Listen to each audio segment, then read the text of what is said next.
Salut, j'espère que tu vas très bien. Je suis ici pour te parler de la saison Scorpion. Comme d'habitude, te présenter les grandes lignes de l'agenda astro, les événements lunaires du mois.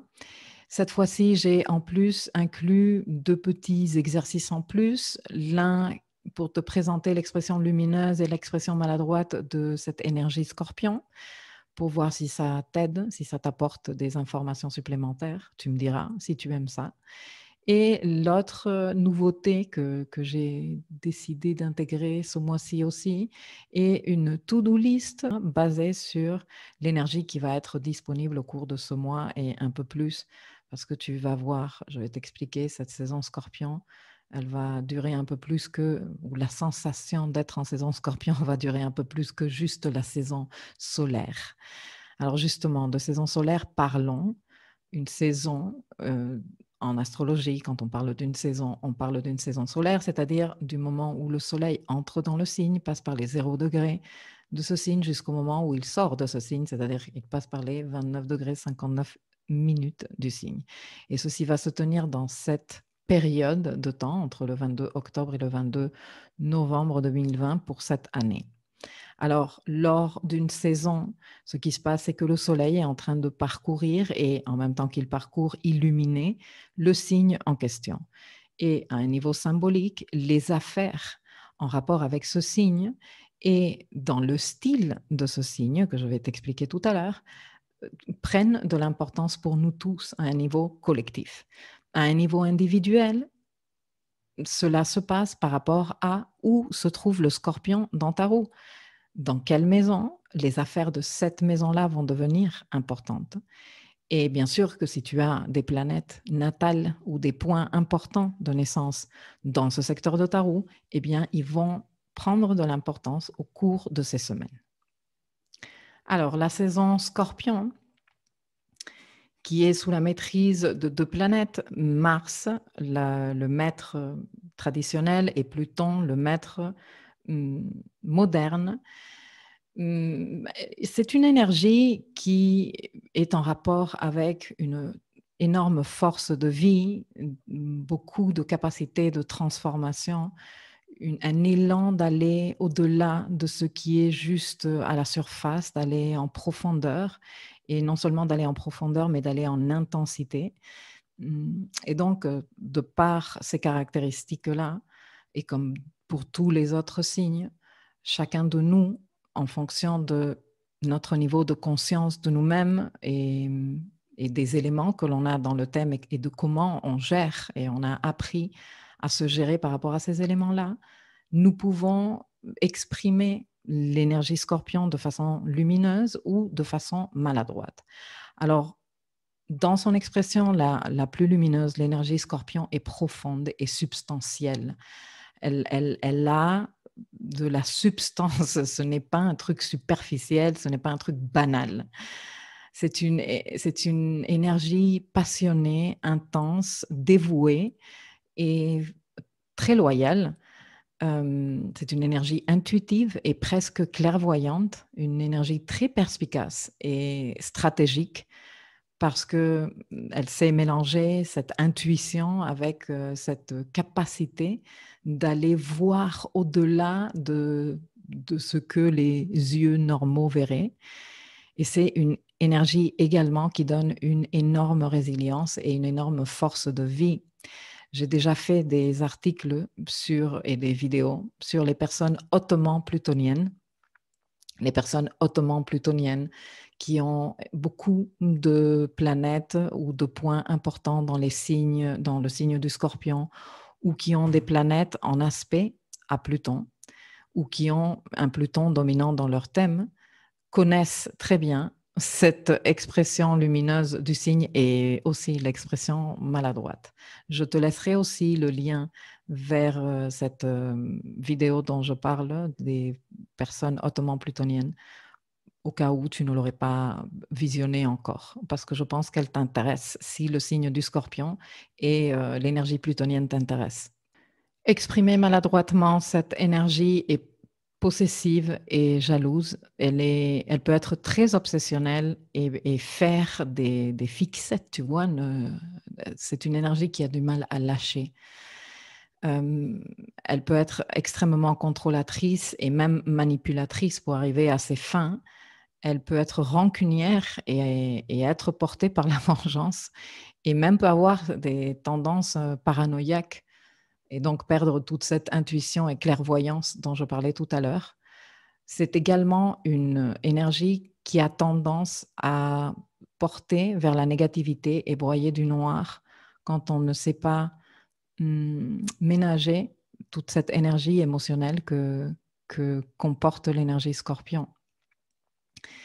Et l'énergie scorpion et l'énergie plutonienne aussi a une assez grande difficulté pour lâcher prise. Avec ce type d'énergie disponible au cours de toute saison scorpion, tu t'en doutes bien, la saison scorpion devient une saison idéale pour aller profondément dans des situations de haute transcendance pour nous, pour aller affronter nos peurs, déjà les découvrir, les voir en face, pour prendre conscience de certaines parties d'ombre que nous avons, pour identifier des parties de nous que l'on a longtemps refoulées ou réprimées, comme cachées sous le tapis ou dans les tiroirs. Et justement, ouvrir ces tiroirs fermés, qui sont fermés depuis belle lurette, et s'occuper de ce qui traîne dedans depuis un moment. C'est le moment idéal pour faire ça, la saison scorpion.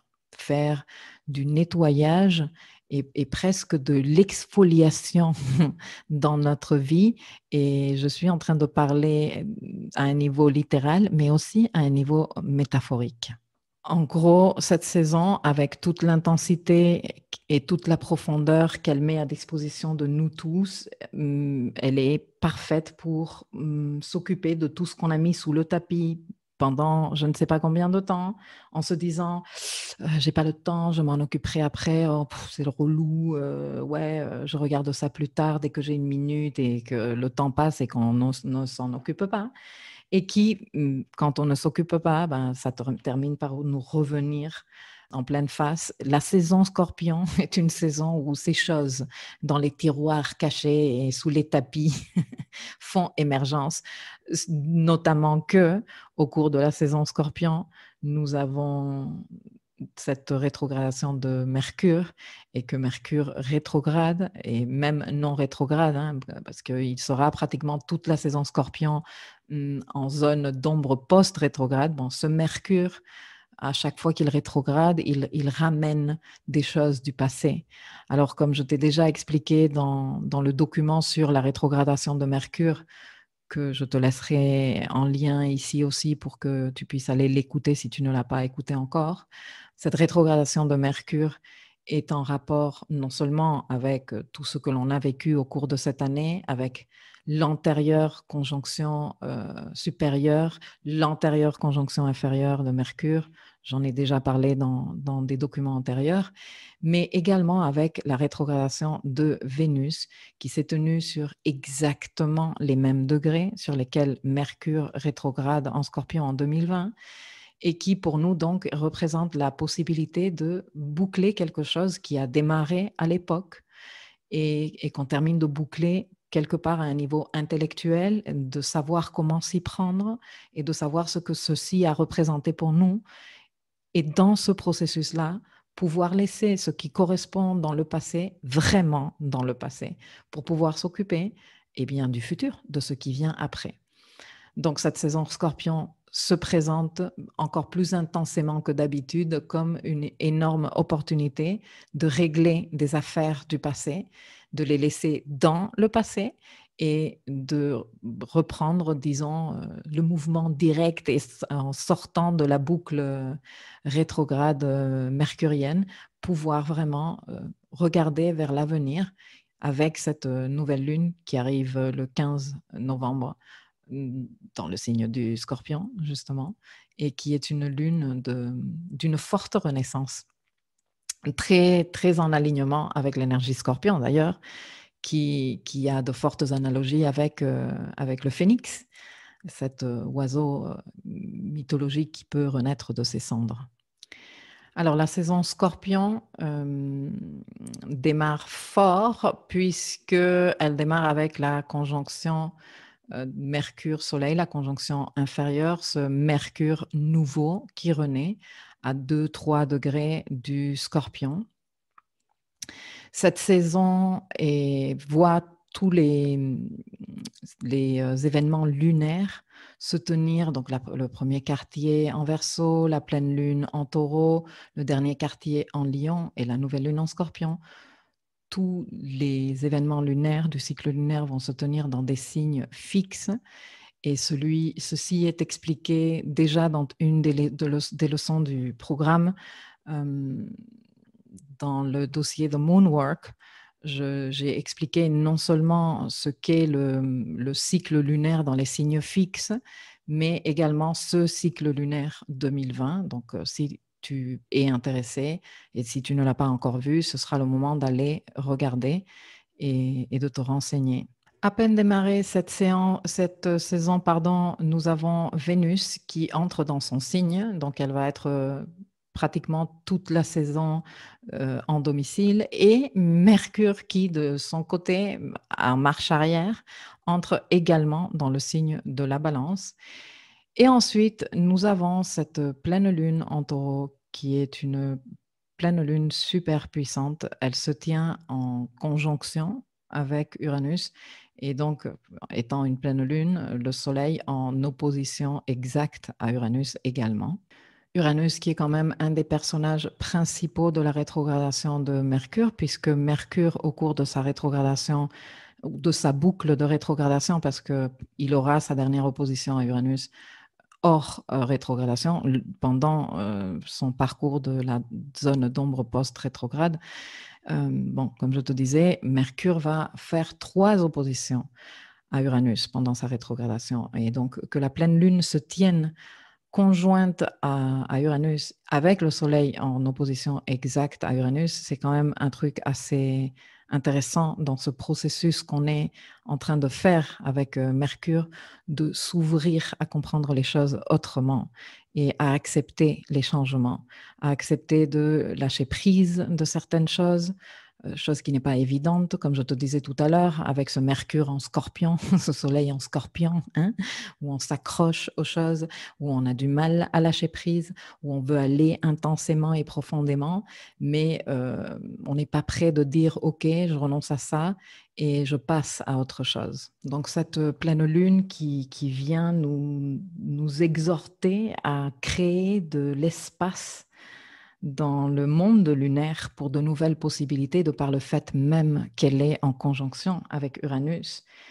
Et bon, ces 2 codes, au cours de cette pleine lune, la Lune et Uranus, qui sont pratiquement, à mon avis, en tant qu'énergie antagonique, puisque la Lune représente tout ce qui nous fait sentir sécurisés, tout ce qui nous rassure, parce qu'on le connaît que trop bien, tout ce qui nous est familier, tout ce qui nous fait sentir que l'on appartient et qu'on est en sécurité. Et que Uranus représente une énergie totalement différente à la Lune. Il représente tout ce qui vient casser les normes, tout ce qui va créer du chaos et du désordre, et tout ce qui est surprenant et imprévu. D'ailleurs, le mantra d'Uranus, expect the unexpected, attends-toi à l'imprévisible, ça dit tout.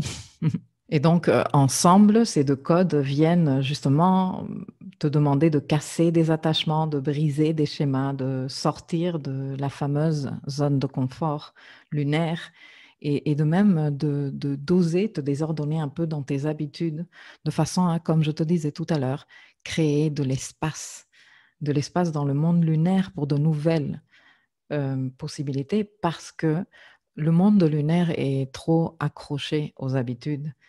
Et que les temps qui courent, je pense que tu t'en rends bien compte, nous demandent de fortement sortir de notre zone de confort pour créer de nouvelles choses. Cette énergie de pleine lune va nous porter bien 15 jours jusqu'à la nouvelle lune du 15 novembre. Donc, cette énergie va être disponible pour qu'on puisse la travailler.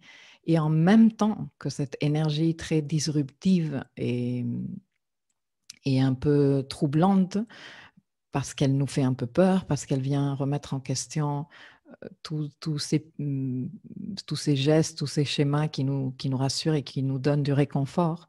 Ben, en même temps que ceci est en train de se passer, nous avons Mercure qui est rétrograde et qui arrive au bout de sa rétrogradation, puisque le 3, il reprend son mouvement direct, qui est en carré à Saturne. Mais regarde, il est en carré, il se perfectionne ici alors que Mercure est rétrograde. Et 3 jours après la reprise de son mouvement direct, il est en carré, au carré de Saturne. C'est-à-dire que en termes absolus, Mercure va être en carré à Saturne pendant bien une dizaine de jours, surtout autour de sa reprise du mouvement direct. Donc, très intéressant parce qu'il sort de sa rétrogradation et peut-être nous, on va sentir l'élan de voilà, faire des choses. C'est bon, on a réfléchi, on a notre stratégie en tête, c'est clair, c'est comme ça qu'on va s'y prendre, etc., etc. Et on va se prendre des murs. On va nous dire non, pas encore, non, pas comme ça, non. Euh, Tu restes ici, non, tu n'as pas l'autorisation, non, tu ne peux pas venir, non, tu ne peux pas changer de département. Bref, ça va être un non qu'on va prendre du temps à digérer et à savoir faire avec. Quand Mercure aura avancé dans le signe du Scorpion, il entre en Scorpion le mardi 10 novembre et il y reste jusqu'à début décembre.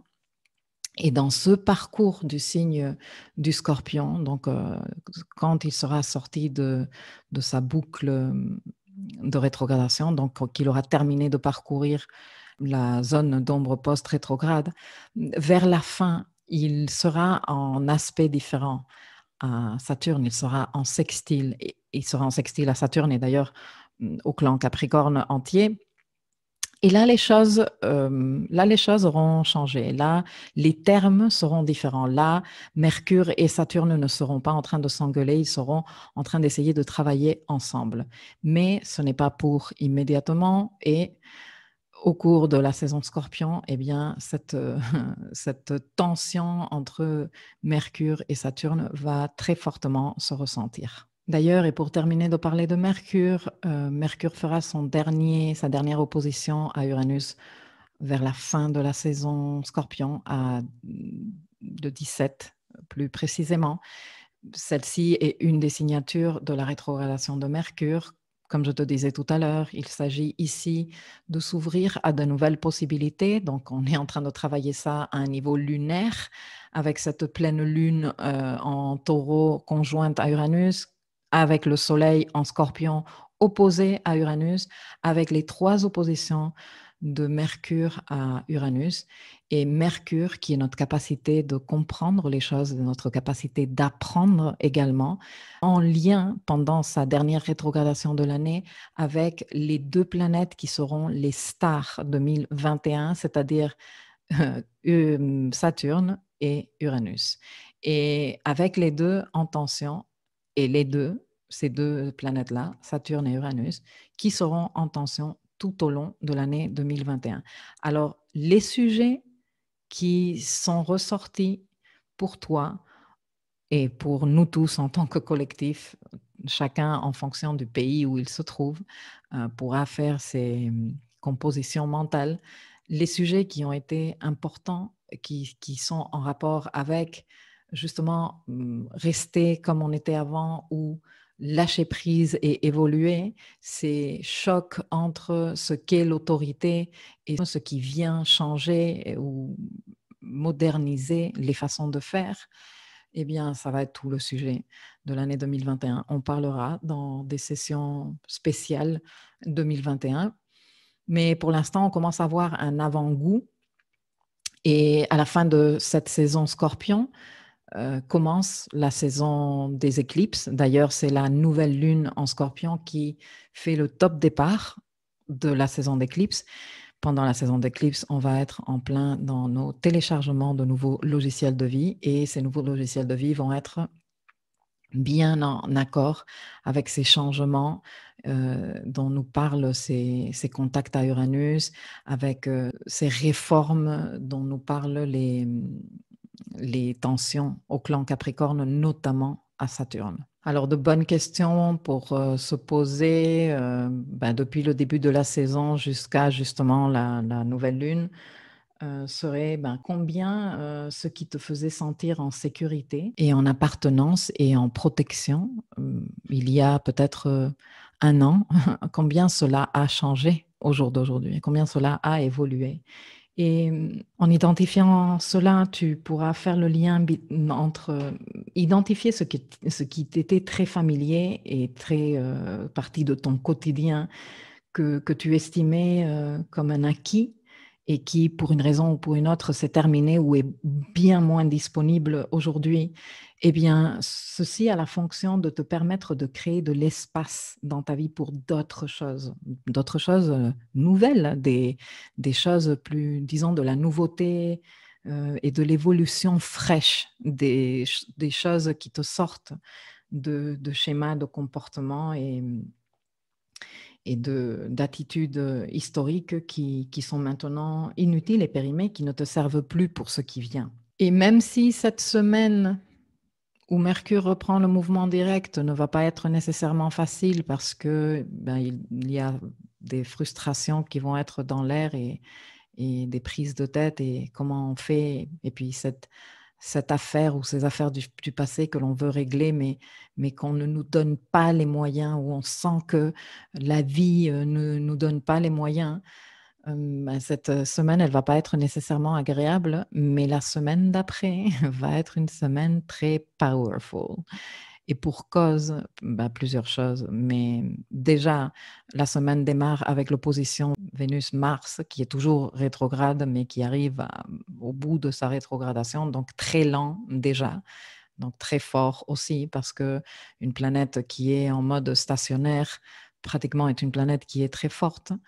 Et donc cette opposition Vénus-Mars qui peut être très stimulante et qui peut être aussi très fatigante. Tout dépend de l'état d'esprit dans lequel tu te trouves, parce que si tu n'as pas envie de jeu et de tiraillement, et que tu vas être plus dans une démarche de chercher quelque chose de plus sérieux, de plus fiable, que tu es un peu fatigué de ces carrés au clan Capricorne et de ton dossier Capricorne en général, ces tiraillements Vénus-Mars ne vont pas énormément te plaire. Par contre, pour ceux et celles qui sont en train de démarrer une relation et que l'énergie sexuelle, elle est bien électrique, ces tiraillements peuvent être très excitants et peuvent mettre beaucoup de piment à la relation. Alors, à toi de voir et de décider où tu en es. En tout cas, la semaine continue avec ce beau trigone entre le Soleil et Neptune, donc un peu d'énergie d'eau, un peu de douceur, ça fait toujours du bien. Pourquoi? Parce que arrive ici le jeudi, en préparation, il y a l'énergie de la nouvelle lune qui se prépare ici. On est déjà dark mooning ces jours-ci. Et donc arrive la 3e et dernière conjonction Jupiter-Pluton. Donc je t'ai déjà parlé, j'ai fait déjà au moins 2 vidéos au sujet. Je les laisserai linker ici au cas où tu ne les aurais pas visionnées. Et la 3e de ces rencontres, alors normalement, ils se rencontrent une fois chaque 13 ans. Cette année 2020, comme si on n'en avait pas suffisant de trucs, ça ne leur a pas suffi de se rencontrer une fois seulement. Il a fallu qu'ils se rencontrent 3. Et la 3e est la définitive et la plus forte en plus. La première, tu comprends pas très bien qu'est-ce qui se passe, tu sais pas comment t'y prendre. La 2e, ils étaient tous les 2 rétrogrades, donc on est en train de se réorganiser intérieurement. La 3e, elle est forte. Et elle est en plus très puissante de par le fait que même si ça n'arrive pas le jour même, le Soleil en Scorpion va être en sextile à ces 2 personnages. Donc le Soleil, depuis le Scorpion, apporte une eau yin, une eau fixe, une eau très stratégique, une eau très profonde et très intense, très passionnée, très engagée et dévouée, parce que l'eau du Scorpion, comme je te l'ai présenté tout à l'heure, qui vient nourrir cette énergie très forte entre Jupiter et Pluton. Pluton qui représente le pouvoir personnel, Jupiter qui élargit le pouvoir personnel. Alors c'est sûr qu'à un niveau collectif, ceci va se lire différemment. Et pour cela, je t'invite à écouter mes antérieures vidéos parce que j'aborde ce sujet-là. Mais à un niveau personnel, ceci est un moment de compréhension finalement de ce que cette pépite dans ton intérieur que tu as trouvée représente et de ce que tu peux faire avec. C'est quand même très beau que ceci soit en train de se passer en même temps que la conjonction Lune-Vénus du mois, même si cette conjonction est au carré de cette autre conjonction, que le jour d'après, Mars reprend son mouvement direct. Et donc, Mars, il est stationnaire ici et que la nouvelle lune arrive dans tout ce climat de beaucoup de puissance et j'espère pour la plupart d'entre vous de self-empowerment. Dans tous les cas, avec cette conjonction Jupiter-Pluton, il y a à un niveau symbolique une énorme croissance et en plus très solide à travers les moments difficiles, des moments de grands défis exigeants qui t'ont livré quelque chose de très puissant en toi. Ces moments difficiles où tu as dû certainement aller puiser au fond de toi-même des ressources inédites se sont tenus début avril, fin juin, début juillet et maintenant en novembre. Et le but est vraiment de nous transformer. Alors, c'est vraiment un aspect très, très puissant. Pour certaines personnes, eh bien, ça doit être toujours le cas qu'elles sont en train de passer des moments difficiles, exigeants et en train de voir comment ils font pour s'en sortir. Pour d'autres, ça va être peut-être le moment de s'apercevoir et de comprendre à quel point ce travail qu'elles ont fait en elles-mêmes est en train de leur livrer vraiment un énorme cadeau. Et avec cette énergie de quelque chose de très petit Pluton qui devient très grand en nous, nous arrivons à la nouvelle lune du mois qui est une nouvelle lune très powerful aussi.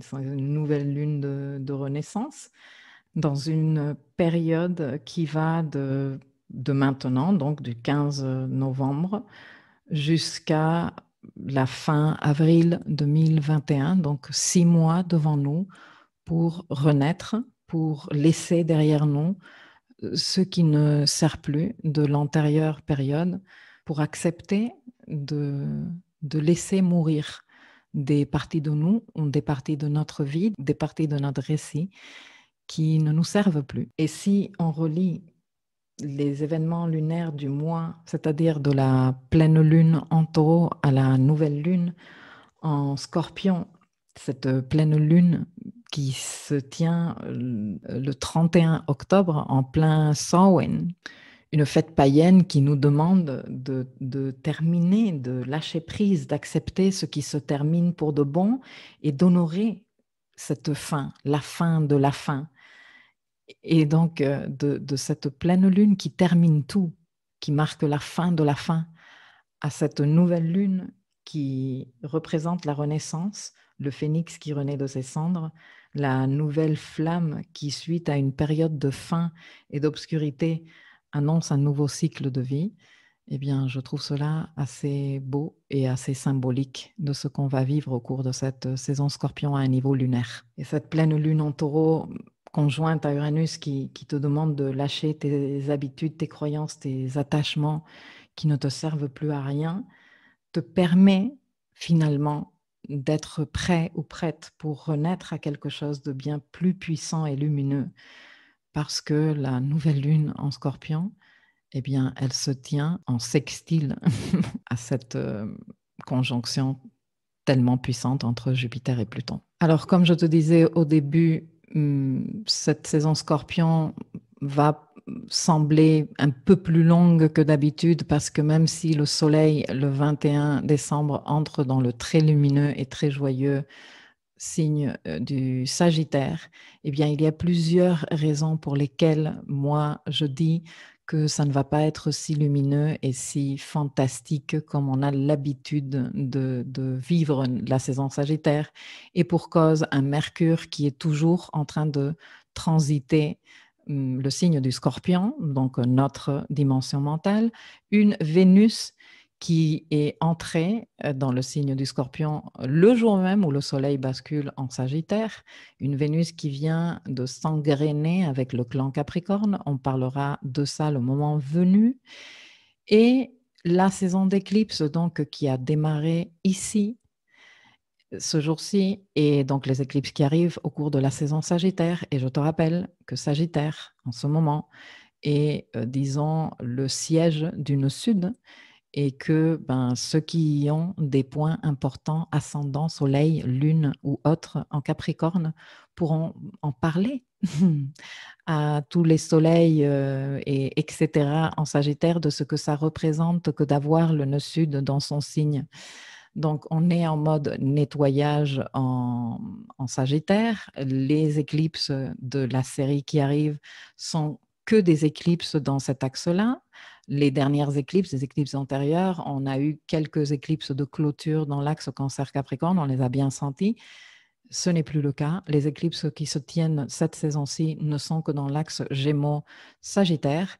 Et donc, avec ce nœud sud qui est déjà en train de faire son travail de nettoyage en Sagittaire, eh bien, beaucoup de l'excès typique de la saison sagittarienne ne va pas trop se percevoir.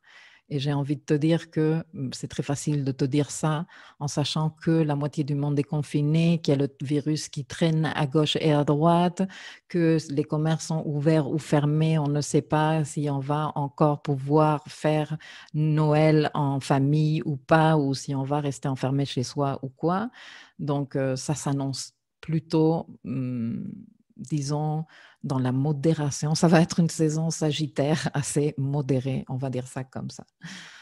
De la saison d'éclipse, je parlerai dans la prochaine agenda astro et on les abordera plus en détail dans les documents et les articles suivants. Mais je te rappelle que tu trouves déjà des articles dans le blog sur ce que sont les éclipses, sur ce que sont les nœuds lunaires, sur ce que sont les transits des nœuds lunaires.